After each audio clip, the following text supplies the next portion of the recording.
നമസ്കാരം. ഫുട്ബോൾ വീഡിയോയിലേക്ക് എല്ലാവർക്കും സ്വാഗതം. ലയണൽ മെസ്സി മാൻ ഇങ്ങേര് ഒരു മജീഷ്യനാണ്. അത് ഇങ്ങേര് യൂറോപ്പ് വിട്ടെന്ന് പറഞ്ഞാലും അങ്ങേരെ കൊണ്ട് പറ്റുന്ന രീതിയിൽ അങ്ങേർക്ക് ഇപ്പോഴും നമ്മുടെ ഓൾഡ് മെസ്സി അല്ല, പക്ഷെ എന്നാലും ഇപ്പോഴും ഹി ഹാസ് ഗോഡ് ഇറ്റ്.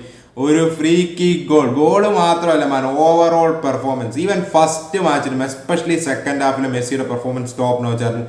ഇന്നത്തെ മാച്ചിൽ ഫുൾ മിനി, എസ്പെഷ്യലി ആ ഫസ്റ്റ് ഹാഫിൽ പുള്ളി വേഴ്സസ് പോർട്ടോ ഡിഫൻസ് എന്നൊരു സിനാരിയോ ആയിരുന്നു. ടീംമേറ്റ്സിന്റെ ഒരു സപ്പോർട്ട് അറ്റാക്കിങ്ങിൽ കിട്ടുന്നില്ല. ഇവൻ ഡിഫൻസീവ്ലി ആണെങ്കിലും ഇന്റർ മയാമി കുറച്ച് മോശമായിരുന്നു first Hafil. But second Hafil as A team അവർ ഒത്തൊരുമിച്ചു. ആദ്യത്തെ ഒരു 15 മിനിറ്റ് സെക്കൻഡ് ഹാഫ് തുടങ്ങി ഇന്റർ മയാമി അങ്ങോട്ട് അറ്റാക്ക് ചെയ്തു, 2 അടിച്ചു. 47-ാം മിനിറ്റിൽ സുഗോവയും 54-ാം മിനിറ്റിൽ മെസ്സിയുടെ ഫ്രീ കിക്കും വരുന്നു. പിന്നീട് ഇന്റർ മയാമി പ്രോപ്പറായിട്ട് ഡിഫെൻഡ് ചെയ്തു. അതെടുത്ത് പറയേണ്ട കാര്യമാണ്. സോ ഒരു ടീം വിക്ടറി തന്നെയാണ് ഇത്. പക്ഷേ ടീം വിക്ടറി ആണെന്ന് പറയുമ്പോഴും അറ്റാക്കിങ്ങിൽ മെസ്സി ഉണ്ടാക്കിയ ഇമ്പാക്ട് ഇന്നലത്തെ മാച്ചിൽ വേറെ ലെവലായിരുന്നു.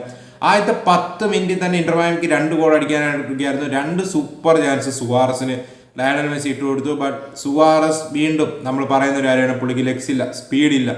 സോ അത് ബാക്ക് ഫയർ ചെയ്തു. ആൻഡ് ഫസ്റ്റ് ഹാഫിൽ മറ്റൊരു അവസരവും കൂടെ സുവാറസിന് മെസ്സി ഒപ്പിച്ചു കൊടുത്താണ്. പക്ഷേ ലാക്ക് ഓഫ് സ്പീഡും ആ ഒരു ഫസ്റ്റ് ടച്ചും ആ ഒരു ഫിനിഷിങ് കറക്റ്റ് ആയില്ല.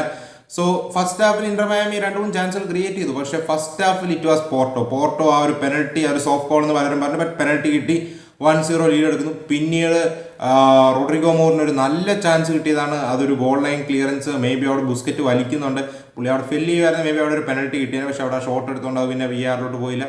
അതിനുശേഷം കുറേ ചാൻസുകൾ പോർട്ടോ ക്രിയേറ്റ് ചെയ്യുന്നുണ്ട്. സാമൂമോന് നല്ല കുറച്ച് ചാൻസുകൾ കിട്ടുന്നുണ്ടായിരുന്നു. ഫസ്റ്റ് ഹാഫ് ഇന്റർ മയാമിയുടെ ഡിഫൻസ് വീണ്ടും ഷേക്ക് ചെയ്യാന്നുണ്ടായിരുന്നു. ബട്ട് സെക്കൻഡ് ഹാഫ് ഫസ്റ്റ് മാച്ചിലെ പോലെ തന്നെ ഡിഫൻസീവ്ലി സോൾഡായി, ഒഫൻസീവ്ലി ടീം ഒന്ന് ഉണർന്നു, പോസിറ്റീവായിട്ട് ഒഫൻസീവ്ലി കളിക്കാനായിട്ടും തുടങ്ങി. ആൻഡ് ഇന്റർ മയാമി 2 ഗോൾ അടിക്കുകയും ചെയ്തു. മെസ്സിയുടെ free kick man still he has goal that 68th free kick goal. പെലെയും ജുനീനോനെയും മാത്രമാണ് ഇനി മറികടക്കാനുള്ളത്. 2 ഗോളോട് അടിച്ചാൽ പെലയ്ക്കൊപ്പം എത്താം, പിന്നെ 9 ഗോളോട് അടിച്ചാൽ നമുക്കറിയാം ജുനീനോയ്ക്കൊപ്പം എത്താം. So what a free kick. ജുനീനോടൊപ്പം 9 ഗോൾ, പെലയോടൊപ്പം 2 ഗോളേവേ. സോ ഇഫ് ഇറ്റ്സ് പോസിബിൾ ആണോ എന്ന് ചോദിച്ചാൽ ഹൂ നോസ്. പക്ഷെ എന്നാലും 1-1.5 സാധനം അത് എടുക്കാൻ നിൽക്കുമ്പം തന്നെ ഉള്ളൊരു കോൺഫിഡൻസ് ബാൻ പറയാതിരിക്കാൻ വയ്യ. Still he has got it. അത് മാത്രമല്ല, പുള്ളി ഇന്നലെ 5 റിക്കവറീസ് നടത്തി. വലിയ സംഭവം തന്നെ, പക്ഷേ എന്നാലും പുള്ളി ആ ഒരു എഫേർട്ട് ഇടുന്നുണ്ട്. ഈവൻ ഓഫ് ദ ബോളും സിറ്റുവേഷൻസ് 2 തവണ പുള്ളി നമ്മൾ പുള്ളിയുടെ ഒരു എഫേർട്ട് കാണുന്നുണ്ട്. കൂടാതെ പുള്ളി ടൂർണമെന്റ് കുറച്ച് സീരിയസ്ലി കാണുന്നുണ്ട്, നമുക്ക് മനസ്സിലാവുന്നുണ്ട്. കാരണം പുള്ളി ഈവൻ ദോ ഒഫൻസീവ്ലി ആണെങ്കിലും ഹീസ് ഡൂയിങ് സ്റ്റഫ്. പുള്ളി പാസുകൾ റിലീസ് ചെയ്യുന്നു, പ്ലേയേഴ്സിനെ ടേക്ക് ഓൺ ചെയ്യുന്നു. 1-on-1 സിറ്റുവേഷൻസിൽ പോർട്ടോ ഒരു യൂറോപ്യൻ സൈഡാണ്, അവർക്ക് അഗേൻസ്റ്റ് 1-on-1 സിറ്റുവേഷൻസിൽ he is taking on players. So still he has got it. പുള്ളി MLS ഇപ്പോൾ ഒരു റിട്ടയർമെന്റ് മൂഡല്ല, പുള്ളി ആ ഫിറ്റ്നസ് കീപ്പ് ചെയ്യുന്നുണ്ട്. പുള്ളി ഇപ്പോഴും നമുക്ക് ആ ബേസ്റ്റ് ഓഫ് ആക്സിലറേഷൻ പുള്ളിയിൽ കാണാനായിട്ടുണ്ട്. ഈവൻ പുള്ളിയുടെ കാലോട്ട് ബോൾ എത്തിയാൽ എല്ലാവരും ഇപ്പോഴും പാനിക് ഡൗൺ ഓപ്പോണൻസ്. സോ ഒന്നും പറയാനില്ല, ഭയങ്കര സാറ്റിസ്ഫാക്ഷൻ ആണ് ഇന്നത്തെ ഓവറോൾ പെർഫോമൻസ് ആൻഡ് മയാമിയുടെ പെർഫോമൻസിലും. അതുപോലെ തന്നെ PSG സർപ്രൈസിങ് ആയിട്ടുള്ള ഒരു ലോസ് ആണ് ഉണ്ടായിരിക്കുന്നത്. ബോട്ടോഫോഗോ കോപ്പ ലിബർട്ടഡോസ് ചാമ്പ്യൻസ് PSG-നെ 1-0 തോപ്പിച്ച്. ഇഗോർ ജീസസ് 36-ാം മിനിറ്റ് നേടിയ ഗോളാണ് PSG-ക്ക് 1-0 വിക്ടറി ലോസ് സമ്മാനിച്ചത്. ആൻഡ് സ്റ്റാറ്റ്സ് നിങ്ങൾ നോക്കുക, PSG-ക്ക് 0.78 എക്സ്പെക്റ്റഡ് ഗോൾസ്. ഒരു ബിഗ് ചാൻസ് പോലും PSG മാച്ച് ക്രിയേറ്റ് ചെയ്തിട്ടില്ല. ഇന്റർ മയാമിക്കെതിരെ 5, അത്ലറ്റിക്കോക്കെതിരെ 4 ഒക്കെ അടിച്ചു വന്ന ടീമാണ്. കുറച്ച് ചേഞ്ചുകളായിട്ടാണ് ഇറങ്ങിയത്, ശരിയാണ്. എല്ലാ മാച്ചും കയറി അങ്ങ് ഡോമിനേറ്റ് ചെയ്യാൻ പറ്റുന്നില്ല. പക്ഷേ ലൂയിസ് എൻറിക്ക് പോസ്റ്റ് മാച്ച് പറഞ്ഞാണ് കറക്റ്റ്. അവർ ഡിഫെൻസീവ്ലി സോ ഗുഡ് ആയിരുന്നു. Botafogo was so good man, really surprise. Unbeaten ആണ്. കോപ്പ ലിബർട്ടഡോസ്, കൊണ്ണബോളി എന്നുള്ള ടീമുകളെല്ലാം അൺബീറ്റഡ് ആണ്. ഒന്നും പറയാനില്ല. ഇന്റർ മയാമിയുടെ അടുത്ത മാച്ച് പാൽമേറസിന് അഗേൻസ്റ്റ് ആണ്. പാൽമേറസ് ഗ്രൂപ്പ് സ്റ്റേജ് മിക്കവാറും ഫസ്റ്റ് ആവുന്ന ലക്ഷണമാണ്. ഇന്റർ മയാമിക്ക് അഗേൻസ്റ്റ് ഇന്റർ മയാമിക്ക് ഒരു ഡ്രോ മതി. പാൽമേറസിന് അഗേൻസ്റ്റ് ഒരു ഡ്രോ ഉണ്ടെങ്കിൽ അടുത്ത കടക്കാം.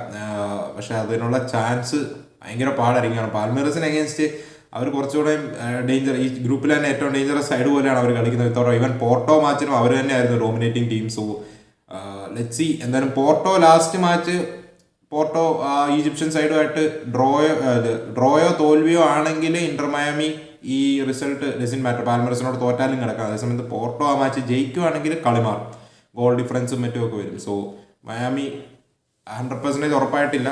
സോ പോർട്ടോ ആണ് definite favourites against that Egyptian side. So ഒരു ഡ്രോയിലും പിടിക്കാനായിരിക്കും മയാമി നോക്കുക. Let's see. അവിടുന്ന് കുറച്ച് ട്രാൻസ്ഫർ അപ്ഡേറ്റ്സ് പറയാനായിട്ടുണ്ട്. സോ അതിലോട്ട് വരുമ്പോഴേക്കും ന്യൂനസിന്, ആൽഫ്രഡോ പെഡോയിലോട്ട് റിപ്പോർട്ടുകൾ ശരിയാണെങ്കിൽ ഡാർവിൻ ന്യൂനസിന് ഒരു 42 മില്യൺ പൗണ്ട്സ് പ്ലസ് ആഡ് ഓൺസിന് ഒരു പാക്കേജിന് വിടാനായിട്ട് ഇവർ റെഡിയാണ് എന്ന് കേൾക്കുന്നുണ്ട്. അതേസമയത്ത് നാപ്പളി അതായത് ലിവർപൂൾ റെഡിയാണ്. നാപ്പളി 37 മില്യൺ പൗണ്ട്സിൻ്റെ ഒരു ഓഫർ വിട്ടു, ടോട്ടൽ പാക്കേജ്, അതായത് ആഡ് ഓൺസ് ഉൾപ്പെടെ. സോ നെഗോസിയേഷൻസ് നടക്കുന്നുണ്ട്. നാപ്പളി എത്രയും പെട്ടെന്ന് ഡീൽ പ്രോഗ്രസ് ചെയ്യാൻ നോക്കുകയാണെന്നാണ് ആൽഫ്രെഡോ പെഡുല റിപ്പോർട്ട് ചെയ്യുന്നത്. So Nunez to Napoli. കോമോയ്ക്ക് 100 മില്യൻ്റെ ഒരു ട്രാൻസ്ഫർ ബഡ്ജറ്റ് FC കോമോയ്ക്ക് അലോട്ട് ചെയ്തതായിട്ട് വാർത്തകൾ വരുന്നുണ്ട്. അതുപോലെ തന്നെ ലിവർപൂൾ റിലേറ്റഡ് ആയിട്ട് കുറേ അപ്ഡേറ്റുകൾ ഇന്ന് വന്നു. സോ നമ്മളൊരു ലിവർപൂൾ വീഡിയോ ഉടനെ തന്നെ ചെയ്യുന്നതാണ്, ട്രാൻസ്ഫർ ലിങ്ക്സും ആൻഡ് ടീമിലെ ലാസ്റ്റ് സീസൺ പെർഫോമൻസിനെയൊക്കെ പറഞ്ഞുകൊണ്ട്. സോ അതിൽ കൂടുതൽ പറയാം. But Marc Guehi last year of his കോൺട്രാക്റ്റിലോട്ട് കിടക്കാൻ പോകുന്ന ക്രിസ്റ്റൽ പാലസ് പ്ലെയർ. പുള്ളിയായിട്ട് ലിവർപൂൾ കോൺക്രീറ്റ് ആയിട്ട് ടോക്സ് നടക്കുന്നു. പ്ലെയറിനും ഇൻട്രസ്റ്റ് ആണ്, ലിവർപൂളും ഡീലുമായിട്ട് പ്രോഗ്രസ് ചെയ്യാനായിട്ട് പോകാണെന്ന് റിപ്പോർട്ടുകൾ വരുന്നുണ്ട്. കൂടാതെ ലിവർപൂളിലെ പല പ്ലേയേഴ്സിനെയും എവർട്ടണും ക്രിസ്റ്റൽ പാലസിനും ഒക്കെ ഇൻട്രസ്റ്റഡ് ആണെന്ന് റിപ്പോർട്ടുകൾ വരുന്നുണ്ട്. അതിനെക്കുറിച്ചൊക്കെ നമുക്ക് ഡീറ്റെയിൽ ആയിട്ടൊരു ലിവർപൂൾ വീഡിയോയിൽ ഞാൻ സംസാരിക്കാം. ലിവർപൂൾ റിലേറ്റഡ് കുറേ സീരിയസ് ബാക്കിംഗ് അർണെ സ്ലോട്ടിന് ഈ സമ്മർ കിട്ടുന്നതായിട്ട് കാണുന്നുണ്ട്. സോ ലെറ്റ്സ് സീ, സെയിൽസും കാണും, അതുപോലെ തന്നെ അപ്കമിങ്സും കാണും. സോ ലെറ്റ്സ് സീ, സെയിൽസ് ആയിരിക്കും ഇനിയും ഫോക്കസ് ചെയ്യാമെന്ന് കേൾക്കുന്നു. ആൻഡ് ഒന്നോ രണ്ടോ അല്ല, അതിൽ കൂടുതൽ അഡീഷൻസ് കാണുന്നുണ്ട്. കുറേ പ്ലേയേഴ്സിൻ്റെ ലിങ്ക്സ് കാണുന്നുണ്ട്, അതിലോട്ടൊക്കെ നമുക്ക് പറയാം. ബട്ട് ഗുയി ടു ലിവർപൂൾ 30 മില്യൺ പൗണ്ട്സിന് കിട്ടുമെന്ന് കേൾക്കുന്നു. ലാസ്റ്റ് ഇയർ ഓഫീസ് കോൺട്രാക്ട് ആയതുകൊണ്ട് 60 ഒന്നുമല്ല 30ക്ക് കിട്ടുമെന്നൊക്കെ റിപ്പോർട്ടുകൾ വരുന്നുണ്ട്. അതുപോലെ തന്നെ നോട്ടിംഗ്ഹാം ഫോറസ്റ്റ് ആണെങ്കിൽ ബോട്ടഫോക്കോയുടെ ഡ്യൂ ആയ ബോട്ടഫോക്കോയുടെ ഇഗോർ സെസ്കോയും അതുപോലെ തന്നെ ഇഗോർ ജീസസും അതുപോലെ തന്നെ ജയാർ കുൻഹെ എന്ന് പറയുന്ന അവരുടെ ഡ്യൂ. ഇഗോർ ജീസസ് നമുക്കറിയാം ഇപ്പം ബ്രസീലിന് വേണ്ടി കളിക്കുന്നുണ്ട്. ഇന്നലെയാണ് BSCക്ക് അഗെയിൻസ്റ്റ് ആളാണ് ഗോൾ സ്കോർ ചെയ്തത്. സോ ഈ ഒരു ഡ്യൂവിനെ എത്തിക്കാനായിട്ട് കുൻഹേനെയും അതുപോലെ തന്നെ ഇഗോർ ജീസസിനെ എത്തിക്കാനായിട്ടുള്ള നീക്കങ്ങൾ നീങ്ങുന്നു.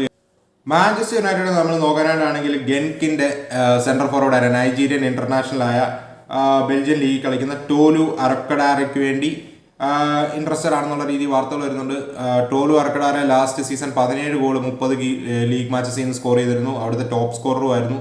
സോ മാഞ്ചസ്റ്റർ യുണൈറ്റഡ് താരത്തിൽ ഇൻട്രസ്റ്റഡ് ആണെന്ന് വാർത്തകൾ വരുന്നുണ്ട്. 24 വയസ്സാണ്, നൈജീരിയൻ ഇന്റർനാഷണൽ ആണ്, 197 സെന്റിമീറ്റർ ആണ് ഉയരം. So let's see. അവിടെ അടുത്ത അപ്ഡേറ്റോട് പോകാനായിട്ടാണ് ലെവർകൂസൻ ക്വാൻഷായിട്ട് പേഴ്സണൽ ടേംസ് അഗ്രീഡ് ആയിട്ട് വാർത്തകൾ വരുന്നുണ്ട്. അതുപോലെ തന്നെ ലിവർപൂളും താരത്തെ വിൽക്കാൻ തന്നെയാണ് പ്ലാൻ. ഇപ്പം ഡിസ്കഷൻ നടക്കുവാണ്. 30 മില്യൺ പൗണ്ട്സിന് അറൗണ്ടാണ് പാക്കേജ് കേൾക്കുന്നത്. അതുപോലെ തന്നെ ആർസണൽ ഞോണി മാഡുവയ്ക്കൽ ഇൻട്രസ്റ്റഡ് ആണെന്നുള്ള രീതി വാർത്തകൾ വരുന്നുണ്ട്. ചെൽസി താരത്തെ മാർക്കറ്റ് വെച്ചിട്ടുണ്ട്, സ്യൂട്ടബിൾ പ്രൈസിന് വിൽക്കുമെന്നാണ് കേൾക്കുന്നത്. സോ ആർസണൽ താരത്തിൽ ഇൻട്രസ്റ്റഡ് ആണെന്നുള്ള രീതി മാറ്റ്ലോ റിപ്പോർട്ട് ചെയ്യുന്നുണ്ട്. സോ വരും ദിവസങ്ങൾ ആർസണൽ ആ ഡീൽ എൻ്റർ ആയേക്കാം. അതുപോലെ തന്നെ കുദൂസിനെ ടോട്ടനാം ഇൻട്രസ്റ്റഡ് ആണെന്നുള്ള രീതിയിൽ ബെൻ ജേക്കബ്സ് റിപ്പോർട്ട് ചെയ്യുന്നുണ്ട്. 85 മില്യൺ പൗണ്ട്സിന് ഒരു പ്രൈസ് ടാഗ് ആണ് വെസ്റ്റാം വെച്ചിരിക്കുന്നത് എന്നുള്ള രീതിയിലാണ് വാർത്തകൾ വന്നുകൊണ്ടിരുന്നത്. So let's Tottenham deal enter ആവുമെന്ന്. അതുപോലെ തന്നെ ബാർസലോണ FC കോപ്പൻഹേഗന്റെ സ്വീഡിഷ് വണ്ടർ കിഡായ കുവൈറ്റിലാണ് ആളെ ജനിച്ചത്. പിന്നെ സ്വീഡനിലോട്ട് മാറുമായിരുന്നു. സ്വീഡിഷ് അണ്ടർ 21 ടീമിലും പിന്നെ ആ ലീഗിലൊക്കെ നമ്മുടെ ഡാനിഷ് ലീഗിലെ ഏറ്റവും യങ്ങസ്റ്റ് സ്കോറർ വെക്കായി മാറിയ റൂണി ബാഡ്കൈ എന്നാണ് തോന്നുന്നു എക്സോട്ട് പ്രൊണൗൺസിയേഷൻ, റൂണി ബാഡ്കൈ. പുള്ളിക്ക് വേണ്ടി ഇൻട്രസ്റ്റഡ് ആണെന്നുള്ള രീതി വാർത്തകൾ വരുന്നുണ്ട്. FC പോർട്ടോ ഈ താരമായിട്ടുള്ള ഡീൽ പ്രോഗ്രസ് ചെയ്യുമായിരുന്നു. പക്ഷേ ബാർസലോണ ഡീൽ എൻ്റർ ആയതാണ് ഇപ്പോൾ വാർത്തകൾ വരുന്നത്. സോ റൂണി ബാഡ്കൈനെ കുറിച്ച് പറയാനായിട്ടാണെങ്കിൽ 19 വയസ്സുകാരനാണ്. താരത്തിന്റെ കോൺട്രാക്ട് ഈ വർഷം അവസാനം ഡിസംബർ 31, 2025 തീരും. സോ 6 മാസം കൂടെ ഉള്ളൂ. അതിനകത്ത് തന്നെ ക്ലബ്ബുകൾ പലരും ഇൻട്രസ്റ്റഡ് ആണ്, കട്ട് പ്രൈസിന് കിട്ടുകയും ചെയ്യും. സോ റൈറ്റ് വിങ്ങർ ആണ്, ലെഫ്റ്റ് ഫുട്ടഡ് റൈറ്റ് വിങ്ങർ ആണ്. പുള്ളിനെ സ്വീഡിഷ് മെസ്സി എന്നൊക്കെ പറഞ്ഞ് വിശേഷിപ്പിച്ചിട്ടുണ്ട്. കൂടാതെ നമുക്ക് നോക്കാനായിട്ടാണെങ്കിൽ കഴിഞ്ഞ സീസണിൽ ആൾ 5 മാച്ചസേ ആൾ കളിച്ചിട്ടുള്ളൂ ലീഗിൽ.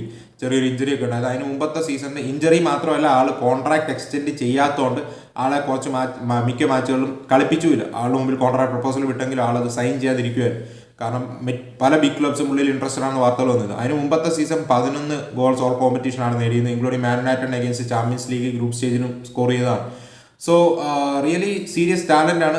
കറക്റ്റായിട്ട് വരുമോ എന്ന് നമുക്ക് നോക്കാം. എന്തായാലും ബാർസലോണ ഇന്റേണലി നല്ല കാര്യം പ്രോഗ്രസ് ചെയ്യുന്നതിന് ഫാബ്രിസിയോ റിപ്പോർട്ട് ചെയ്യുന്നുണ്ട്. അതുപോലെ തന്നെ തോമസ് പാർട്ടി കോൺട്രാക്ട് എക്സ്റ്റെൻഡ് ചെയ്യത്തില്ല എന്നാണ് ഫാബ്രിസിയോയുടെ ലേറ്റസ്റ്റ് വാർത്തകളിൽ നിന്ന് മനസ്സിലാക്കാൻ സാധിക്കുന്നത്. ഒഫീഷ്യലായിട്ടൊന്നും ഇതിൽ എക്സ്റ്റൻഷൻ്റെ കാര്യത്തിൽ നടത്തത്തില്ലാന്ന്. പക്ഷേ ഇപ്പം ടോക്സ് നെഗറ്റീവായിട്ടാണ് പോകുന്നത്, പോസിറ്റീവ് അല്ല എന്നാണ് കേൾക്കുന്നത്. സോ പുള്ളിയിൽ മറ്റ് പല ക്ലബ്ബുകളും ഇൻട്രസ്റ്റഡ് ആണ്. സോ ലെറ്റ്സ് സീ കാര്യങ്ങൾ എങ്ങനെ പോകുന്നു. ഫ്രീ ഏജന്റ് ആണ് തോമസ് പാർട്ടി, ജൂൺ 30 കഴിഞ്ഞാൽ പിന്നെ. So let's see. ഇതൊക്കെയാണ് ഇപ്പം ട്രാൻസ്ഫർ നടക്കുന്ന വാർത്തകൾ. മറ്റൊക്കെ നിങ്ങൾക്ക് എന്താണ് ഓവറോൾ പറയാനുള്ളതെന്ന് പറയാം. അപ്പോൾ നമുക്ക് മറ്റൊരു വീഡിയോ കാണാം. അതുവരേക്കും.